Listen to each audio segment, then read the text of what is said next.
June 4వ తారీఖున జరిగే కౌంటింగ్ ప్రక్రియ మినిట్ టు మినిట్ అప్డేట్ కోసం ఉదయం 8 గంటల నుంచి సాయంత్రం ఫలితాల వరకు మా కేటీవీ తెలుగు ఛానల్ లైవ్ చూడండి. తెలంగాణ మంత్రివర్గాన్ని త్వరలోనే విస్తరిస్తారని అంటున్నారు.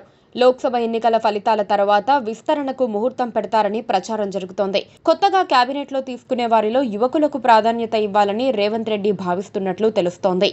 అది కూడా తనకు అనుకూలంగా, తన ఆలోచనలకు అనుగుణంగా పనిచేసే వారిని మంత్రివర్గంలోకి తీసుకోవాలని ఆయన ప్రయత్నిస్తున్నట్లు సమాచారం.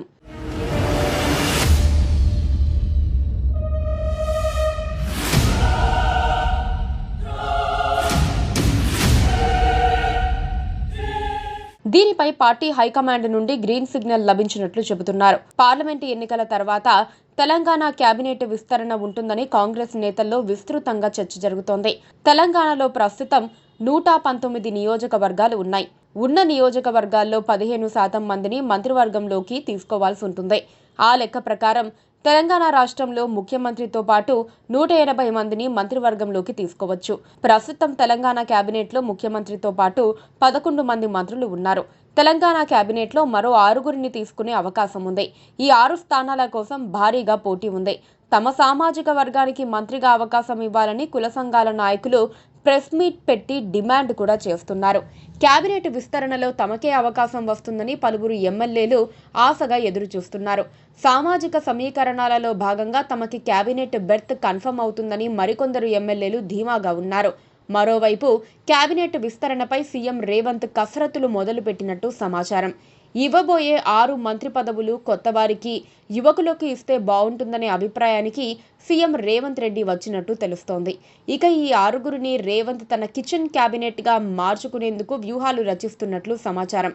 ఇప్పుడున్న మంత్రులలో 4-5 మినహా మిగతా వారు పార్టీ లైన్ని ప్రజల్లోకి తీసుకెళ్లడంలో గానీ, ప్రభుత్వ నిర్ణయాలను ప్రజలకు వివరించడంలో గానీ చొరవ తీసుకోవడం లేదని, ఈ లోటు కొత్త మంత్రులతో భర్తీ చేయాలని రేవంత్ రెడ్డి ఆలోచిస్తున్నట్లు సమాచారం. కేబినెట్ విస్తరణకు ప్రభుత్వం కసరత్తు చేయనుందనే సమాచారంతో సూపర్ 6లో ఎవరెవరు ఉంటారనే చర్చ జోరందుకుంది. ఎన్నికల ప్రచారంలో భాగంగా ముదిరాజులకు మంత్రి పదవి ఇస్తారని సీఎం రేవంత్ రెడ్డి బహిరంగంగా ప్రకటించారు. ముదిరాజు సామాజిక వర్గానికి చెందిన కాంగ్రెస్ ఎమ్మెల్యే ఒక్కరే ఉన్నారు. మక్తల్ ఎమ్మెల్యే వాకిటి శ్రీహరి ఒక్కడే ముదిరాజు సామాజిక వర్గానికి చెందిన వ్యక్తి అయినప్పటికీ ముదిరాజు సామాజిక వర్గాన్ని లీడ్ చేయగల వ్యక్తికి ఎమ్మెల్సీ ఇచ్చి మంత్రి పదవి ఇస్తే బాగుంటుందని ప్రభుత్వ పెద్దలు ఆలోచిస్తున్నట్లు సమాచారం. ముదిరాజు సామాజిక వర్గాన్ని లీడ్ చేయగలిగే వ్యక్తి ఎవరున్నారనే సమాచారాన్ని కూడా ప్రభుత్వం సేకరిస్తున్నట్లు తెలుస్తోంది. ఇక పార్టీలో క్రియాశీలకంగా పనిచేస్తున్న ఎమ్మెల్సీ బల్మూరి వెంకట్ను కేబినెట్లోకి తీసుకుంటారనే చర్చ బలంగా వినిపిస్తోంది. అసెంబ్లీ, పార్లమెంటు ఎన్నికల్లో పార్టీ వాయిస్ను బలంగా జనంలోకి తీసుకెళ్లడంలో వెంకట్ సక్సెస్ అయ్యారు.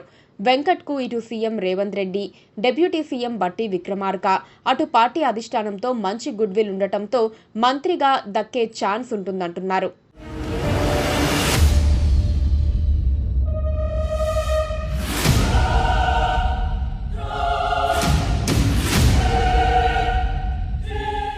మంచి గుడ్విల్ ఉండటంతో మంత్రి పదవి దక్కే ఛాన్స్ ఉందంటున్నారు.